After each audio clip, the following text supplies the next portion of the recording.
ડેનો શોરાર બાંધ્યો અને જીવતો આવ્યો. હાશ ફેકુડો શરીર ઉપર ન જાતા મારા. પછી મને આંખો ગળી ગઈ અને હું જેમ તેમ કરીને ઉપર ચડીને આવ્યો એના ગળા સુધી. અને મેં ત્યાં જોયો એનો ચીકણો ગળફા વાળો કંઠોન મેં હોય ઝાકીને પકડી લીધો.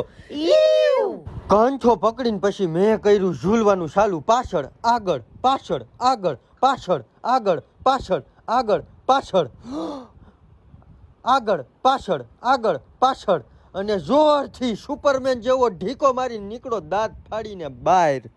અને પછી મળ્યો મને એનો આ સિલ્વર ચમકતો દાંત. સાંભળસ ને ભીખા? હા સાંભળું જ છું. તો તમને શું લાગે છે મારું બૈરું કાંઈ હમથું મારા દાબમાં છે? પૂછી લ્યો આ સિંહને અને હાથીને. લાઈવ ડેમો આપ્યો તો મેં, લાઈવ ડેમો. તમે છો ગુરુજી? ગુરુજીની જય. સોટો હા દાબ તો હોવો જ જોઈએ.